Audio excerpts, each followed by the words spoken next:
مسعود زقار مات مسموم. أنا ليا عمي لا يتي ليكيدي. أخرج من الريستوران. Pourquoi a-t-on emprisonné Messaoud Zeggar? La main de la France n'est pas à écarter.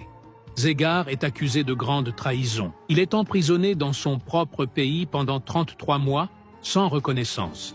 Messaoud Zeggar avait pour ennemi officiel la France, et il avait une inclination vers l'Amérique. C'était donc une occasion idéale pour régler leur compte avec Zeggar. Juste après l'arrestation de Messaoud Zeggar, au cours de la première ou de la deuxième semaine, le directeur des services de renseignement français, DST, s'est rendu en Algérie. Pourquoi il est venu en Algérie? Boumediene n'avait qu'un seul ami, Zeggar Messaoud. Un seul ami, Zeggar Messaoud. السيد هذا كان صاحب البريزيدون مات لازم يتلي كده. Il faut faire taire cette Algérie يعني لازم نسكت هذا الصوت اللي يضل يعيط علينا. جورج بوش.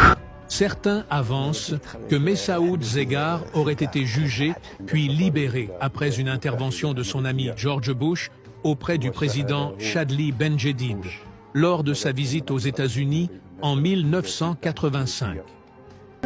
بأن يبلغ سلامه وكيف حال صديقي مسعود زقار. باش عليك يقول ماذا بك عندنا لك زقار في ماذا بيت صاحبك وتصنقوا. Messaoud Zeggar, l'homme aux relations exceptionnelles avec les plus grandes figures internationales, la famille Kennedy, le président Nixon, George Bush, le milliardaire Rockefeller et bien d'autres. Un homme qui a servi l'Algérie depuis la guerre de libération jusqu'à la mort de Houari Boumediene. Et pourtant, cet homme-là finit emprisonné pour haute trahison. Libéré en 1985, il meurt ensuite dans un hôtel à Madrid, dans des circonstances étranges, en 1987. Et même après sa mort, son héritage n'est pas respecté. En 2024, sa tombe a été vandalisée dans sa ville natale. Un homme qui a servi l'Algérie dès la guerre de libération.